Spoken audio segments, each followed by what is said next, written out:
welcome to this episode of Who Gets the China, where we are working together to save our sanity with caring for aging parents and learning how to be the best possible caregivers we can be for our parents.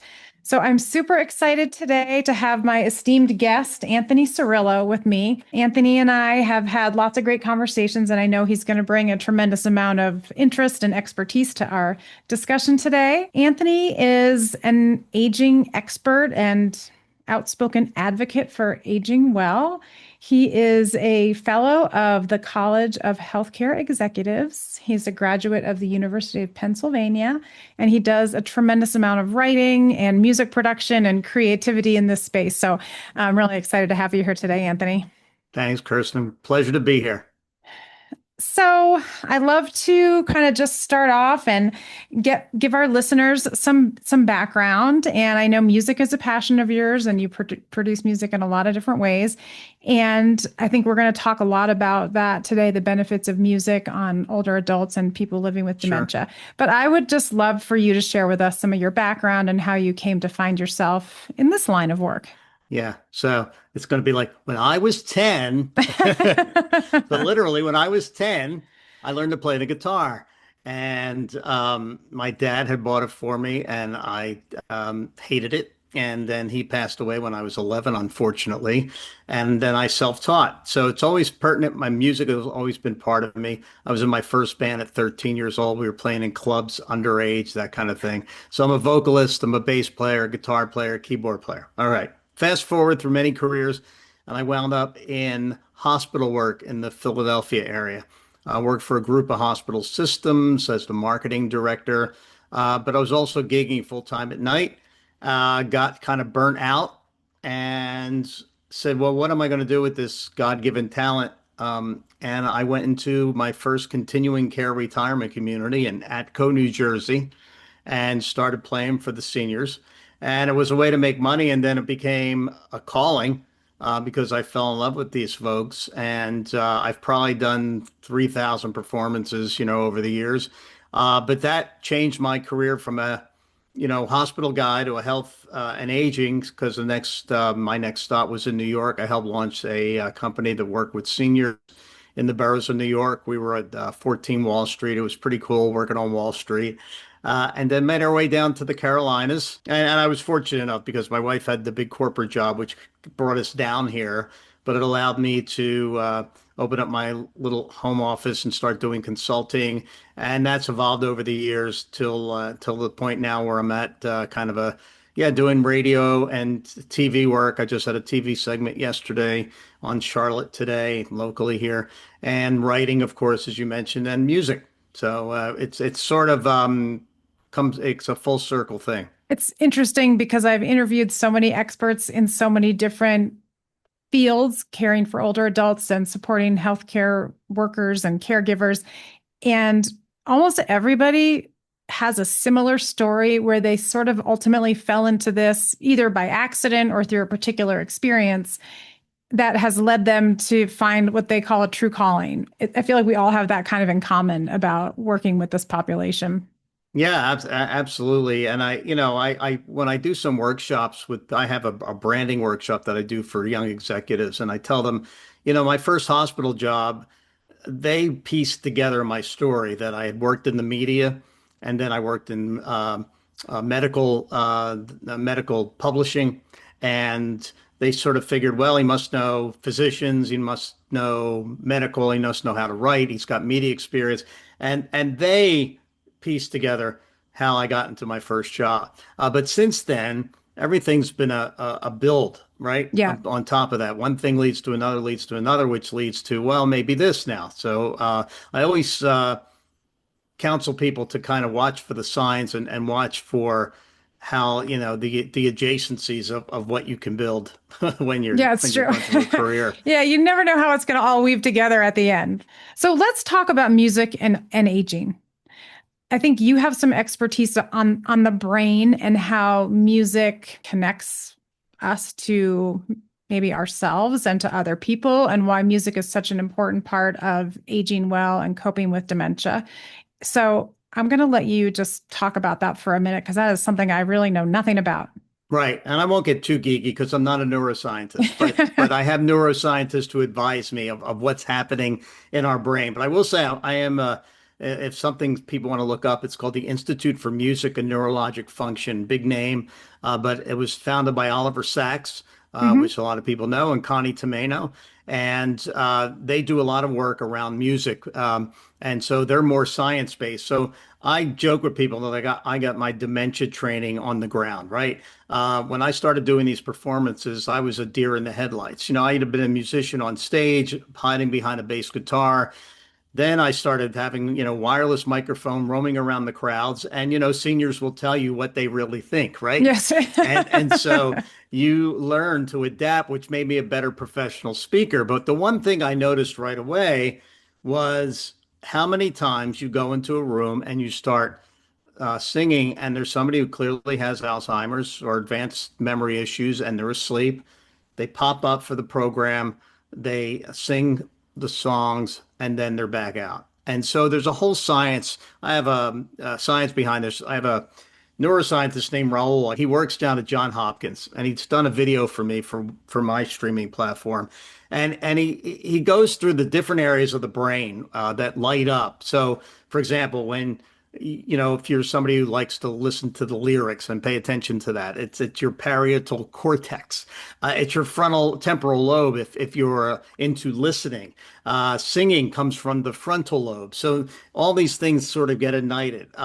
Your corticospinal area impacts dance and movement. So a lot of times you will see videos where, and I show one where there's a dance instructor and a Parkinson's patient. And next thing you know, they're playing music and he goes from having a gait to dancing, flawlessly, right? So things, get ignited in the brain that help with all kinds of things. Our cerebellum remembers kind of the settings. I do a little exercise because I tell people, you don't have to have dementia to understand what's going on here.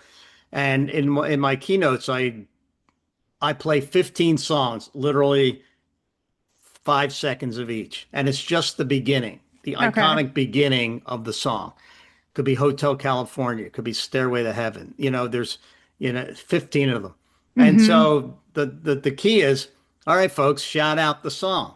And of course, they do. Yeah. And so that's happening without you trying to work at it.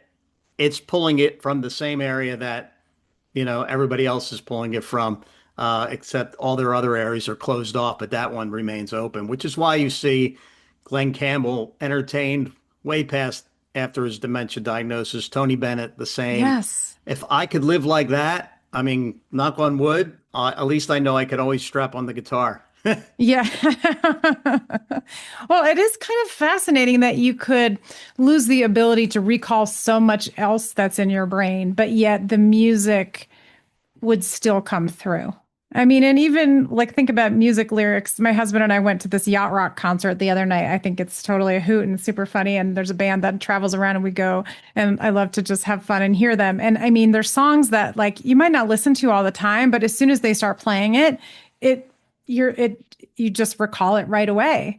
And you don't even necessarily know like where it got pre-programmed into your brain and at what stage of life, but it's there ready to present itself. I would love for you to talk to me more about your brain on music and what that is and how it works and what you do with it. Yeah. So basically, your brain on music is a presentation that I do, but it also leads to an offering that I have. So essentially, I go through a lot of the neuroscience that I quickly just, presented to you. We show videos of like Alive Inside, where there's this gentleman, Henry. You probably, maybe a lot of people have seen this video where they put the headphones on, they play his favorite songs, and he comes alive, he starts singing, and then he's lucid for a long period after that, where he'll talk to you about his favorite songs.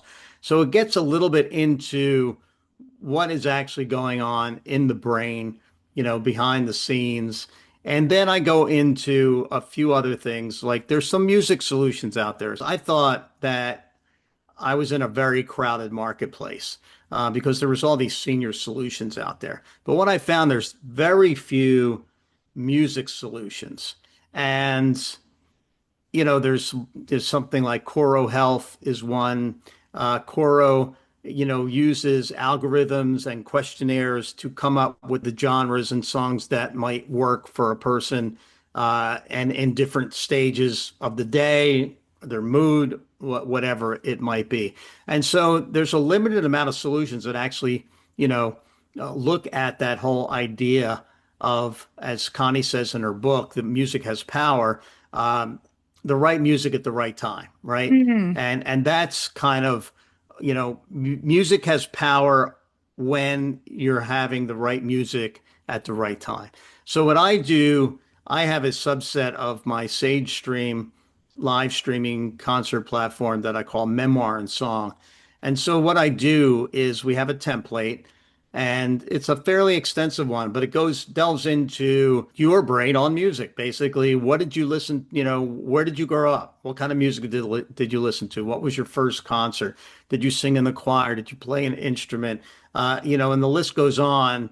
And then, even goes into mood states. What do you listen to when you're down? What do you listen to when you want to celebrate? And essentially, the idea is to come up with 10 to 15 songs that define your life. And so that people document their life story. They do it in writing, they do it in photographs, they do it in video. But as far as I know, nobody is doing it in song. And Mhm. that's what we're trying to do with a memoir and song. So the idea is you come up with that list yourself or with the caregiver helps. And then two ways to present it. I can go in my studio after having a conversation with the caregiver and understanding the context and just record it and give them an Mhm. audio and video. The best way is to do it like this, where the caregiver and the older person is there, and then I can say, "Hey, I'm about to sing XYZ. Tell me what it means to you," and then sing the song, get their feedback. So, your brain on music is just basically this basic premise that the right song at the right time is going to have the most impact on you. One of the things that I've learned about when I've interviewed so many people is it's not about the item or the thing or the problem you're trying to solve. It's about trying to build that connection with your loved one, right? Your parent is not going to be here forever. And if you're lucky enough to have this kind of time with them, how do you use it to greatest effect? And I am fascinated by your life and song because it just feels like such an amazing way to connect with your loved one Yeah. and relive part of their life. Like I think for us, we know our dad, he's a huge Frank Sinatra fan. We did a video for my parents' like 25th anniversary, and it was the My Way song and a bunch of other things Sure. mixed in. But it's like, so for me, those are songs that I really connect with my dad on, and I know he does too. And so it seems like a really fun way to capture memories of them, but then also their response to it. Because a lot of times they'll say, like, oh, I remember, he met Frank Sinatra at a restaurant one time just in passing. Oh, But well. it's just the song triggers memories, right? Yes. And that builds your connection. And Yeah. so for me, that is what kind of gives me the warm and fuzzy about something like this. What a great thing to share with your parent. No, absolutely. I mean, I tell people that if I hear the Steely Dan song, Ricky, Don't Lose That Number, Yeah. I could tell you I was on the boardwalk in Wildwood, New Jersey, which is a seashore town south of Atlantic City and north of Cape May, outside an arcade when I was like 13 years old, because Yeah. that's the song that was coming out of the arcade. It is I'm right amazing. there. Yeah, Yeah. I know. And also you referred back to your first concert. And I feel like that's always a great question to ask people. What was your first concert? So, all right, what was your first concert? So my first concert, and this is a crazy story, it was Three Dog Night. So, Okay. Corey, Danny, and Chuck, and Chuck just passed away. I think there's only one dog left, Okay. and they got their name from Australia Outback. They how cold it was how many dogs you needed to warm yourself. So they needed three Oh my dogs, gosh. 3 Dog Night. Anyway, so I went to this concert at the Spectrum in Philadelphia, which is no longer there, and I'm up in the bleachers. And unbeknownst to me, and I didn't meet my wife till 30 years later, we know we were at the same concert that night because of the time period, the amount of concerts they did, the year it was, Oh my and gosh. and there was a lull in the concert, and she just shouted out, "I love you, Corey!" And when she told me that, I said, I was at that concert. Oh my I said, gosh. I heard that and I never forgot it. And it was evidently was Oh her. my So gosh. That's incredible. I've got the chills, Anthony. I love it. I yeah, mean, that's a weird one. Yeah. that's a, I mean, yeah, that's a particularly special one, but I do love that. And it just, that's the power of music, right? I mean, And what was yours? mine was the Police. The Okay. Synchronicity Tour. I think I was in middle school and I remember it was our first concert and my best friend Polly and I were dying to go. And the only way my parents would let us go is if we had chaperones. And of course, in middle school, you want your parents nowhere near you. So my dad got extra tickets, and my friend Polly, her brother and sister who were older, took us. And so it was like a win-win for them because I think they were probably in high school and it was Sure. probably great. And I'm trying to remember the venue because it was when I lived in Connecticut. And I remember it was an outdoor venue. So I'm feeling like it was Jones Beach, but that feels like too small of a place for them to perform at. So Hmm. now I'm going to have to go look that up. There you I go. remember what I was wearing. I remember the whole night. And then we got to see Sting out here at Red Rocks not all that long ago. And he's, Oh, of course, sang some of the same songs. And I mean, still unbelievable. So anyway, Red Rock's on my bucket list. yeah, Yeah. it's worth it. It's definitely worth getting out here for one of those.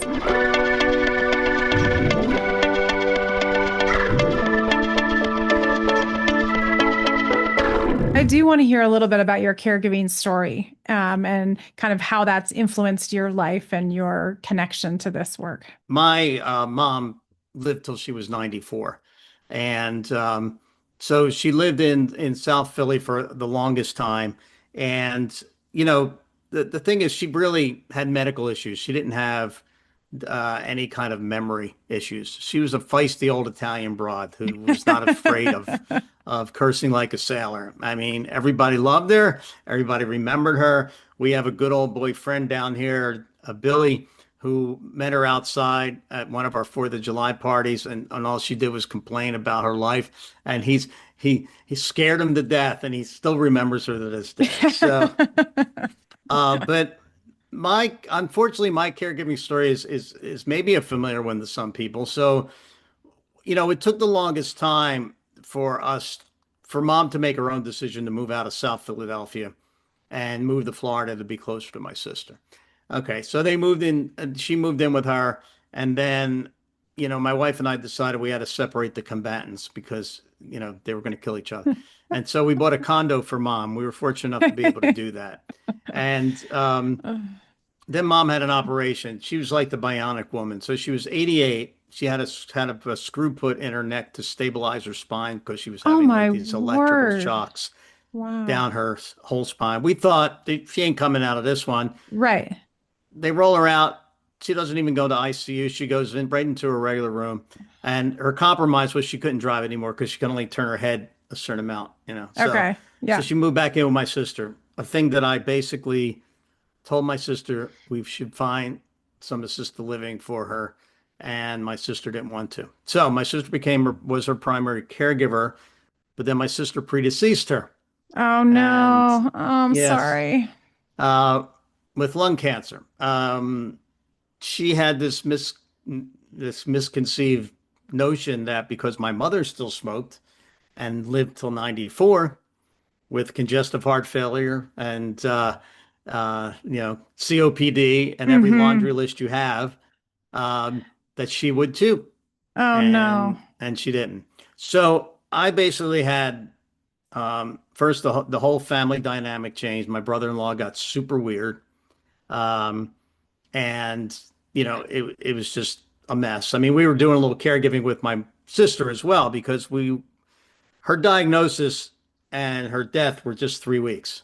So Oh my yeah, gosh, that gives me the chills. I'm so sorry. That's rough. Wow. yeah. Well, it was crazy because at the same time, on the same day my sister was diagnosed, and I don't make any of this up because it's too serious, was my brother-in-law died. So unexpectedly, my wife's brother died. He was working on his car and it collapsed on him. Oh my gosh. on the same Anthony, day that I wow. got the call that my sister had this cancer. So we had to basically run back because we're going up to Philly for the holidays because it was in December, and we had to run back here and then scoot off to Florida and attended her first chemo, or not chemo, her oncology sessions to find out what they were Hmm. going to do. And they assured us that she had some time because we had a go to a wedding in Hawaii because the person who was getting married, that was her father who died. And so my Oh, in-laws, now he had to walk her down the aisle and we sort of had to chaperone them to Hawaii. And while we were second day in Hawaii, that's when my sister passed. Because, basically my brother-in-law, who, God rest his soul too now, but he basically said, when you getting her out of here? Was oh, basically, yeah, it was one of those. So we had to come back to North Carolina. And it was basically 6 weeks, I think, I had to figure this all out. And being in the profession, I thought, I just assumed she needs assisted living, right? And that was not the case. I had a friend who worked in home care. He said, if you go into one of these independent living communities and have home care come in, and I started going down her daily activities and said, oh, yeah, for sure. So he moved her into an independent living. okay. And she did have one stint in a rehab when she had a little mishap, and then her last operation, she never quite make it back there. So she at 94, she passed. But mine was, she was just mentally challenging for me, So because she had all her faculties, and she would she would drive me crazy, and some of it she would do deliberately. Like she would say crap out of the blue, and then she said she would confide in my wife, I'm just doing that to break his you know what. Yes, yes. You know? Oh, Oh, thanks, yes. mom. Yeah, right. Oh, So, of course, caregiver guilt and being Catholic and all that. When I went back to my physician after mom passed, because he took care of her first, and which is why I switched physicians to him because he was so thorough and so good, and he's my physician to this day. But he said, you essentially um, did everything that was expected of you, especially being a male caregiver. hmm. And so don't have any misgivings about your journey. But mine was different in that her medical problems were more chronic than acute, until the last one where it was just a major operation that we knew she wasn't going to come home. Hmm. So it was just a matter of time. So it was a short but intense period, but it was compounded with my sister passing and all that stuff. So Sounds like her physician was quite insightful and thoughtful to recognize that you did everything you could. Because I do think as caregivers, no matter what phase or stage you're in, you always suffer from a feeling of like, did I do all the things right? Did I do well enough? Was I good enough, strong enough, helpful enough? And you're never going to achieve perfection, right? So I mean, I think it's nice that that person was able to validate all the effort that you did put in. And especially when you're dealing with a difficult parent. And like, I don't feel like anybody's parent is perfect. I think a lot of us have parents that can be particularly challenging, especially as they get older and feistier. So I feel yes. for you.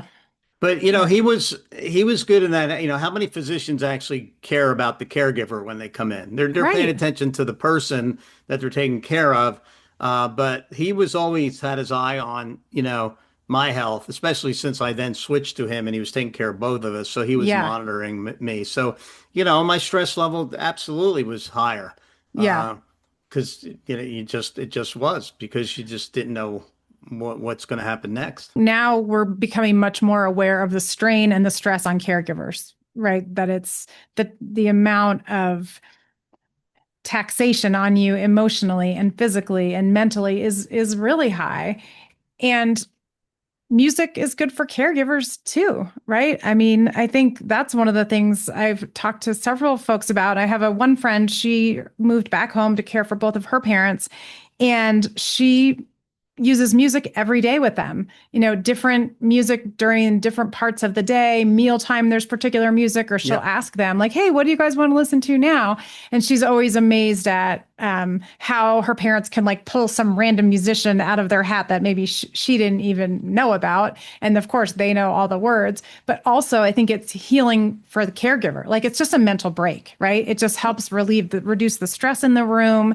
It's not TV. It's not shouting at you. It's a much different auditory experience that's good for caregivers and for the older adult. But the thing is, just listening to music is Yeah. beneficial. I mean, just having it on in the background, you know, every day. Because I know some people don't listen to any music, and it's like to me, music is so enriching.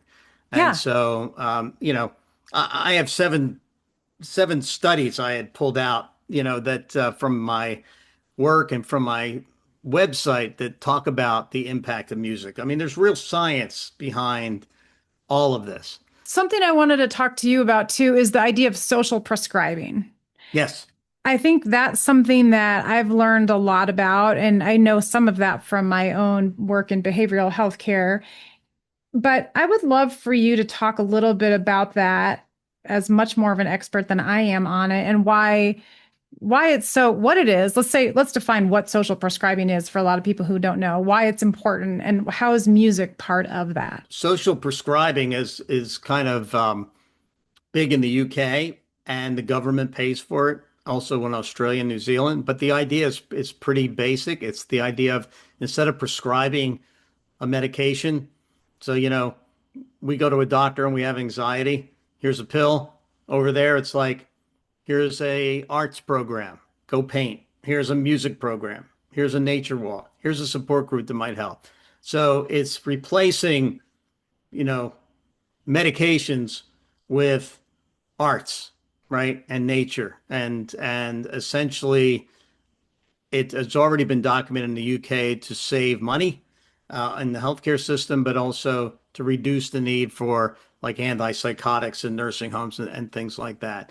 And so there are pockets of social prescribing in the US. There's a couple groups that are launching networks in different cities, and they're putting together coalitions of providers, insurers, artists, and it becomes part of the toolkit for the arts. And that's why I'm trying to work with a local health system. It's a huge health system around social prescribing to, especially as some of the entrepreneurial practices, to get them to think about prescribing music because, when we created Sage Stream, which is our concert network, I was, inspired because my healthcare background showed that social isolation was a huge issue in society. Caregiver respite was a huge issue. Staffing in nursing homes. So there was a lot of stories, that justified why we needed to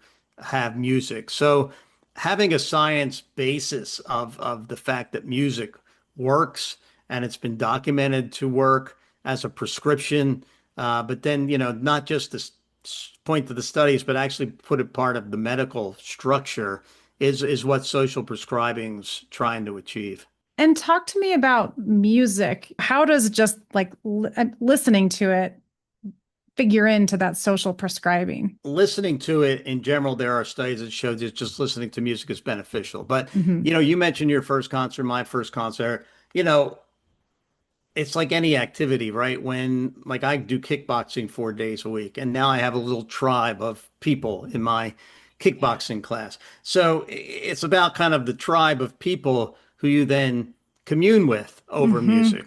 Hmm. So, that is part of it as well. The social connectiveness, you can connect over a lot of things, but some of them are, isolated.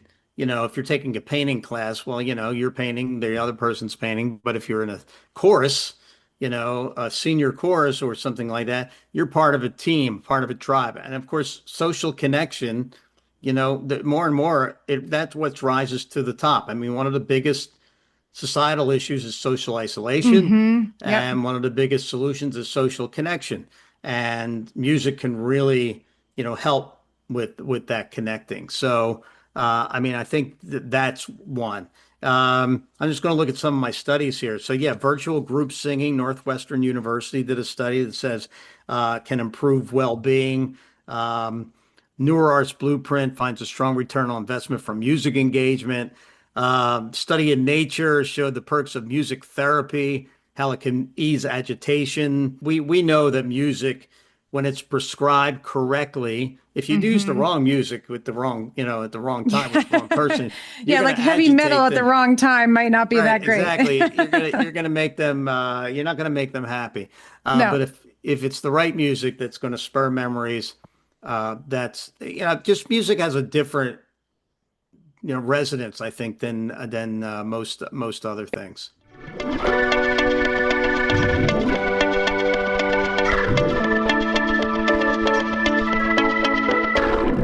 I mean, it makes me wonder why we just don't have music more integral in hospital care. And I work at a children's hospital, and we do have a music studio in the hospital where the kids can come down, and sometimes famous Oh, musicians cool. pop in or not, or there's instruments and they can, create music or just act as a DJ for an hour. And then the rest of the kids in the hospital can listen to it, engage with it. And so I think there are places and ways where we are starting to integrate music into healthcare, but like we can start at home doing it Yeah. for our own family.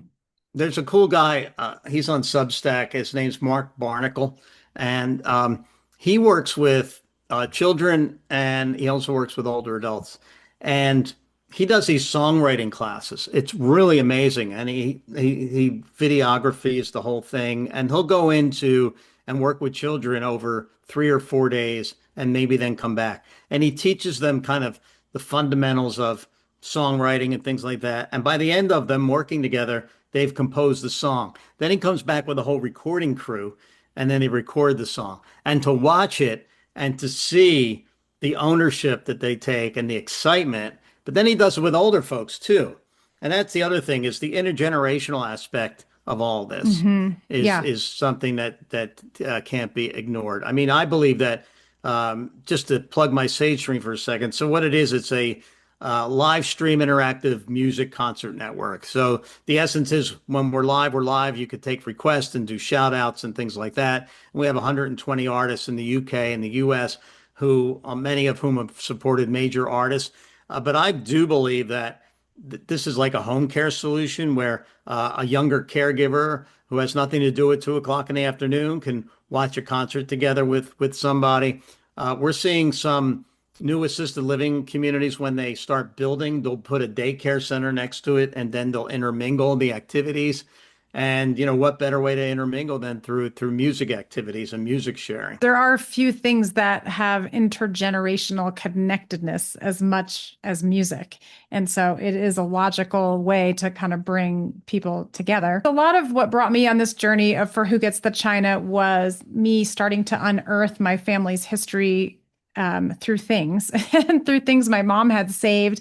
And a lot of my friends, knowing that we're all dealing with inheritances that we may or may not want, like China and crystal or fabric or whatever the case may be. So I think everybody has kind of a story or a connection to an item or a box of things that bring back memories of their parents. And I'd love to know if you have a Who Gets the China moment or story that you want to share with us. Yeah, actually, this took me for a second to figure out, because with my mom, there was several moves, and so we kind of downsized as we went. So there wasn't a whole lot. Like I have, let me see what I knock on. This Oh, this I this love this it. this is hers. Okay. So for the listener, it's a sort of a purple. Hey, look, you could put a candy dish in it or Yeah, it's like a something. candy dish, Candy. sort of like Yes. I don't know, an abstract purplish colored candy dish. Yes, it's Yes. it's crazy. So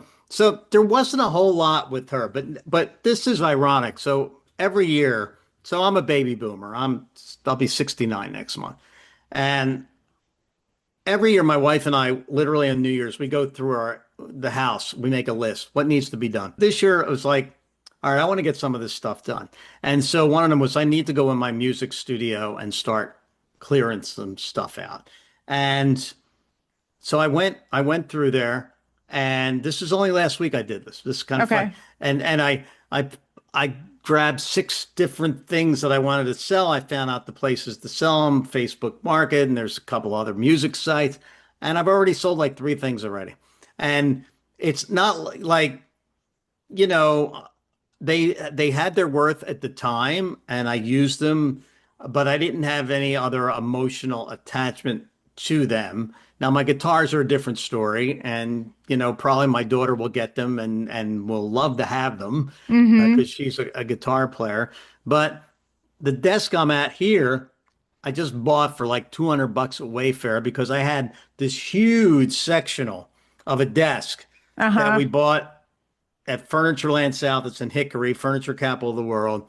Several $1,000s, multiple hutches. Well, I started taking that apart last week too and carted the whole thing down the stairs myself, Oh flipping it no. on its smooth Oh no. side, going down the stairs.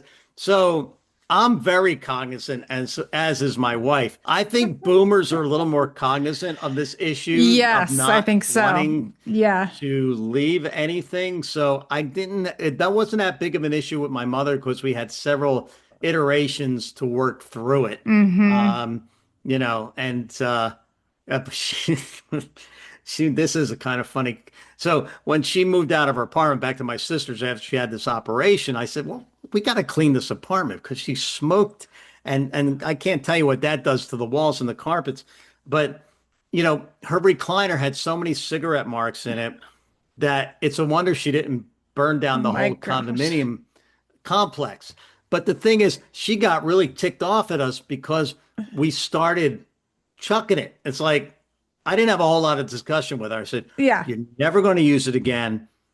It can't fit in here. We're getting rid of it. Oh, it's Mr. High and Mighty. Ah. So, yeah. Yeah, you're not alone with that. I mean, we look at things and it's like, really? You want to keep this? Why? I don't understand. It's like, but there's for whatever reason, it's their chair, it's their thing.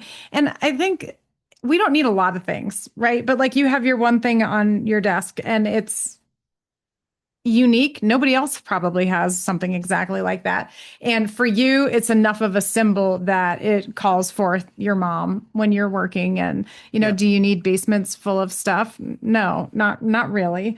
And I mean, we're kind of the same mind of how do we minimize slowly in stages now.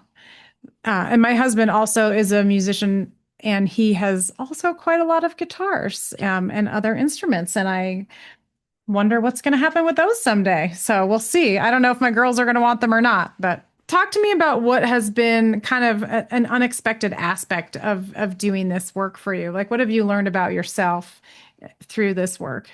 Well, I think I hit on it earlier when I was talking to you, like, life is a journey and things build on each other. I mean, there's people who spend a career in one job doing one thing, and God bless them and God love them for that.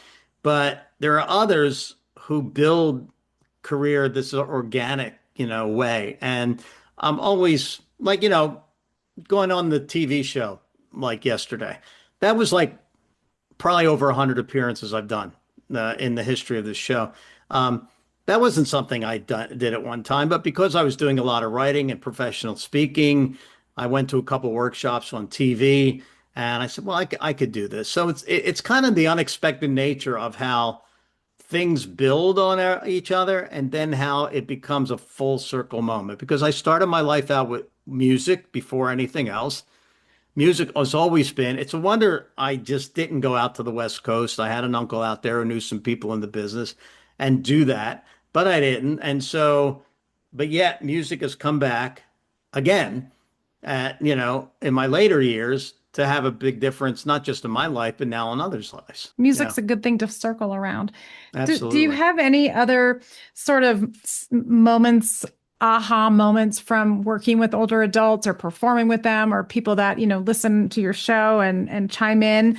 Are there any other moments that stand out to you where you really felt like you made a specific impact on someone? Okay, I'll have to tell you this story then. But a couple of things I was going to say too in preface is that a couple of things I've learned just about life because again, my wife had a great corporate job, which is why we came down to the Carolinas, and so it was kind of a team effort on how we did all this, but allowed me to do all the things that I do. And basically one of the things I discovered was, making a difference doesn't always mean having to make money, right? Hmm. And you know, it is what it is. It's a real realization. But I've also realized how much I have impacted people, and it comes through in various ways. Sometimes it's direct, especially through Substack now. I'm hearing a lot more feedback, that kind of Hmm. thing. But I'll tell you one story. It's called The Story of Esther. It's in one of my keynote speeches. So when I first came to the Carolinas, Esther was in an assisted living in Hickory, about an hour from here. And so, I came down here, put my marketing hat on. My consulting was just picking up, and I had a lot of time to entertain. So I went up there, and she became my designated heckler. She would just, play around with me, and it was all in good fun. And we became friends over a number of years. So I went up there one time, and the activity director said, I'd like you to come with me to the hospital and visit Esther. I said, okay, what's going on there? So we're driving over, and she said, well, she was in this coronary care unit. She actually had died, and they revived her. And so she's there, and she wants you. I said, well, what does she want me for? So I got there, and Esther, first of all, she starts flirting with me, and her daughter's there, and her daughter says, Mom, he's a married man, that kind of thing. So she is a very religious woman, and there's a song called Because He Lives. Because He Lives, I can face tomorrow. Beautiful song. She wanted me to sing it to her. I said, Esther, I said, we're in the Bible Belt down here. I'm a guy from South Philly. I don't know this song. I know Frank Sinatra, Dean Martin, and I wound up singing Unforgettable from Nat King Cole because in that moment it was unforgettable and she was unforgettable. But I said, I'm going to learn the song. So I came home, found the track, learned to sing it, recorded a CD, sent it to her. She was back in the assisted living.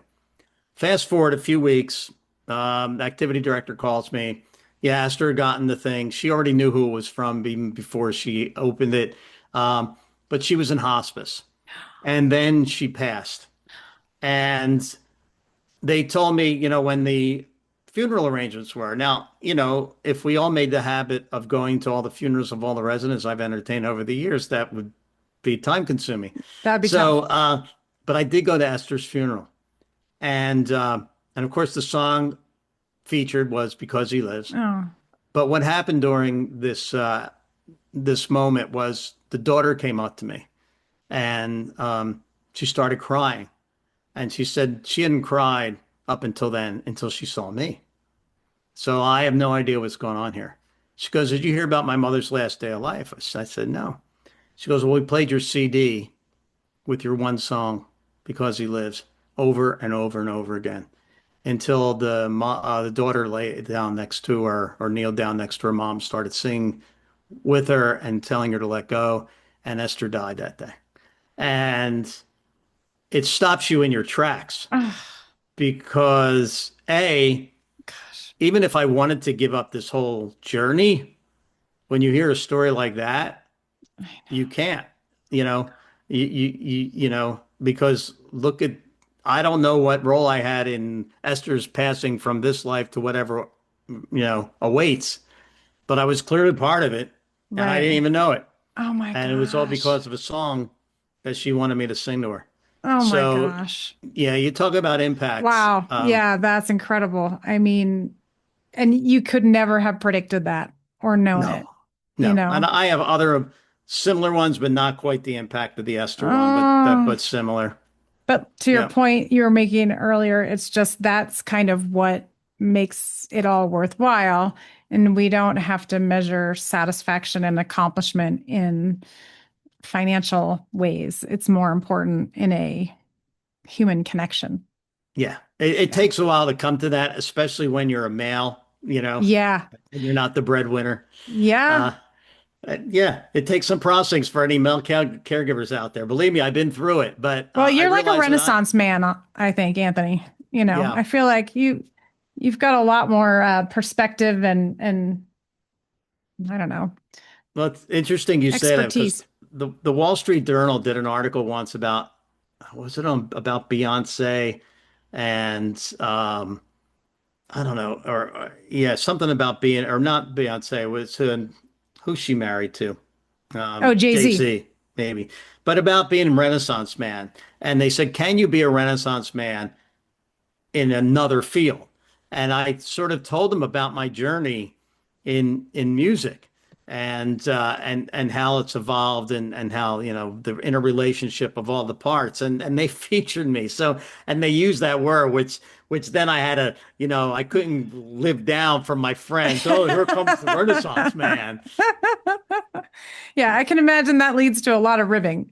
Oh yeah, But, absolutely. that's okay. You can endure it knowing that you're bringing joy and meaning to people. And I think for me, the part of this that resonates so much is just remembering music, remembering to bring music into your day-to-day life, which I try to do a lot. My husband is a musician and it matters to him, but also into the caregiving journey. And I even try to do this when I'm with my mom, like, let's turn Alexa on, Mom. Let's ask her to play the greatest hits from the 50s, because that's what Right. she loves to listen to. Sure. And it completely diffuses the stress and the anxiety of whatever else might be going on. And even just like decluttering, honestly, I know it sounds kind of silly, but when you're trying to get through a tough emotional task, like I will do that with her. Like, let's put some good music on. It can take the stress away, and it can just make whatever else you're going through more palatable or more joyful. Yeah, absolutely. Yeah. More music. More music, absolutely. Well, I will absolutely share the link to Sage Stream and all the other things in my show notes. But is there anything else that you wanted to highlight before we say farewell? No, I mean, I think we covered a lot of ground. So just keep listening to music. Music's an important part of life, and the more you could do it and do it with others, the better we'll all be. Absolutely. Yeah, absolutely. Well, thank you so much for your time. And that is it for this episode of Who Gets the China? Who Gets the China is written and hosted by Kirsten Mao, produced by Aaron Bryce of Blue Ogden Productions. Our theme music is composed by Greg Fellman of Wind Sand Productions. Our cover art is by Jen Beam of Gigawatt Studio. For more stories and expert advice, follow along on Substack or at www.whogetsthechina.com. If you enjoyed this episode, please share it with someone who might appreciate the conversation. And don't forget to rate, review, and subscribe wherever you get your podcasts. Until next time.